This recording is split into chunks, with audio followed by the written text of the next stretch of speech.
Hi everybody, Martyn at Flicking Feathers again today, and I'm tying a very effective Clyde style wet fly for you. This is the Blae and Hare lug. It's well worth having in your box.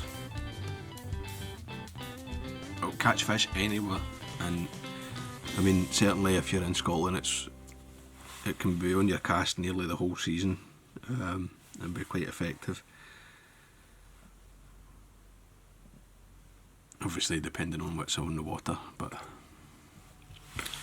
as always I'll put a materials list in the description along with a link to the Patreon page for anyone that wants to support the channel, get access to the members only content and be entered into the giveaways. You can also subscribe, hit the bell button so you get notified of the new videos. That's all appreciated. So I've got my hook and my vise. This is a size 16 wet fly. It's a Kamasan B170, and for these you're probably looking at 14s to 18 for your size range. And I've started some yellow silk thread. This is the fly only stuff, it's quite thick, and I've already passed it through the wax, but I'm just putting a wee bit extra on there. Now if you are not comfortable with the thick silk, it's fine, and if you want to use something else like a UTC 70 in yellow or a Uni in yellow, that's fine, doesn't matter. But I like the silk thread, and I think it's worth learning to tie the flies with these heavy threads and still get a reasonably neat fly, because it will make you a better tyer generally. Even when you do go back to the thinner thread, you know, the thread turn, you need to make sure your thread turns count when you use the silk. So the wing is Starling, right? And before I take it's a Starling primary, you can use a secondary feather as well. Before I take the slip from the wing, I'm going to just sort of stroke it.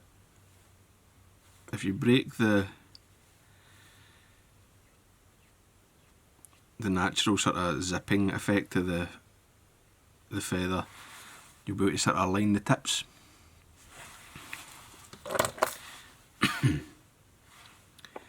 And then I just like to rip it off the feather, and I'll trim away the curly bits.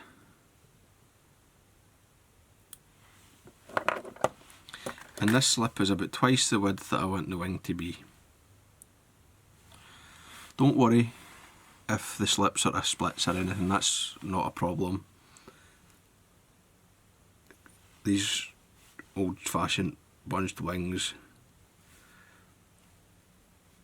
it's not that two slips paired together, it doesn't matter if they're not perfect. Right, if they don't, I've just folded that, so I've got my wee thin slip. And you'll see it's a bit raggy. It's alright, it's a wee bit raggy. Fine. Fine as a fishing fly. Actually, if you read like any of the old books on Clyde style flies, like John Reed's book, Clyde style flies or something like that, they actually talk about that they would tie the wing and then varnish it. I'm not into that, I just allow it to be a wing that splits, it's fine. Wing length, but the hook length. So I'll just catch that in with a pinch and loop. And another one. See how we are. Happy with that, that'll do. Another turn forward.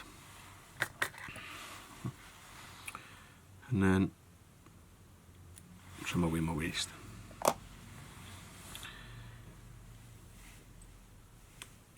Secure that and then come back. Now I'm going to just lift the wing, put a wrap of thread right in tight behind, just to stand it up. Then I'll head back to just about the point of the hook. Now for the tail I'm using just a brown partridge feather, and you only want like 3 or 4 fibres. Just pull them out so that the tips line up, pull them away from the feather, and tail them off. Much like the wing, I want that about the shank or the hook length for the tail. Take a loose wrap just to catch it in. I'm a bit long, so I'll just sneak it back slightly. Another wrap will hold it. Now, some people don't put the tail on the Blae and Hare's lug. You don't need to. A lot of folk, sort of the argument is that it comes off when you're fishing. You know, you catch a few fish. But, I don't know, I mean, on a good day's fishing you'll destroy a fly anyway. You know, 30, 40 fish isn't unheard of on a good wet fly day, so you know, the wing, everything will be wrecked, so I don't really worry too much about that. And I like the look of the tail. So I've tied in my rib, it's just an extra small gold wire. I'm coming back. Just watch your wing. You can sort of lift it up a bit. And then I'll sort of just spiral it back. Now obviously it's a Blae and Hare lug, so the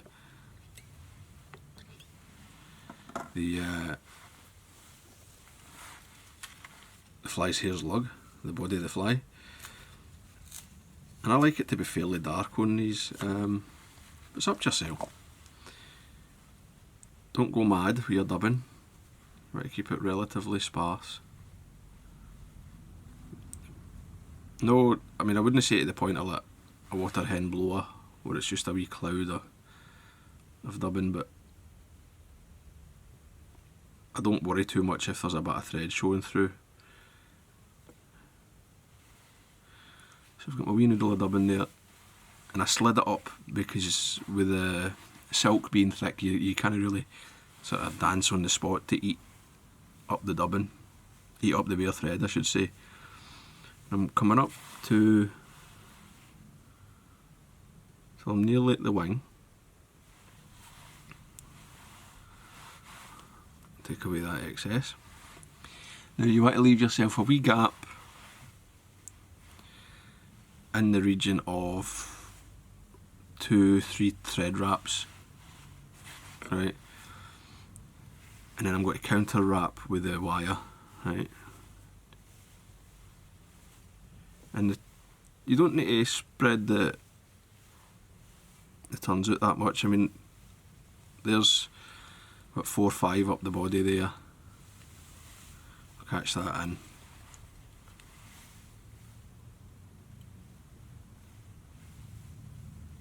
Three wraps, bend and break it away.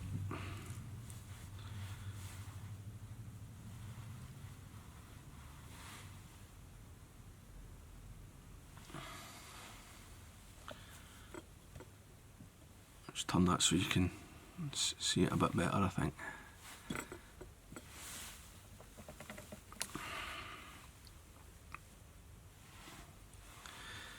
And I'm just going to finish off. I'll need a bit more dubbing than I've still got in my thread, but it's just the same.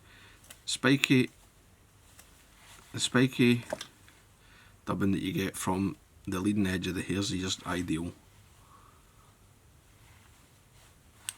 And I'm going to just, again, get it right up there.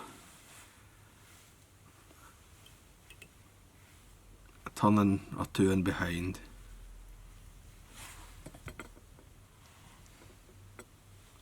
Wee bit more.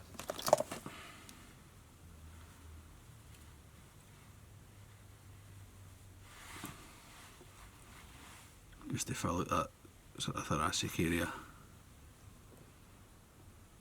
Just at this stage, don't worry about disturbing your wing. You just sweep everything back. Got a couple of turns of thread on just to lock all that dubbing out of the way, and then come in and whip finish. 2 or 3 turns, and you can sort of primp your wing back up. to the near vertical.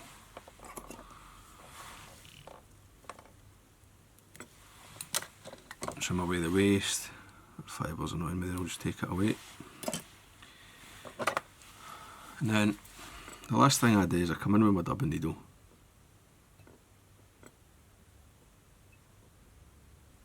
Pick it out a wee bit. Sorry, I'm inverting this so you don't see, but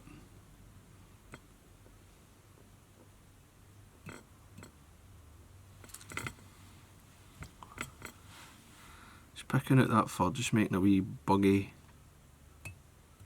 sort of leggy thorax area.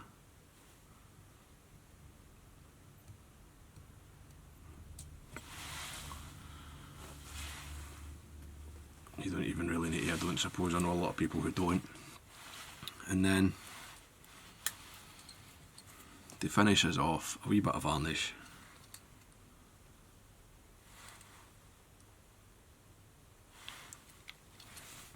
Put it in the eye, let it run up onto the thread.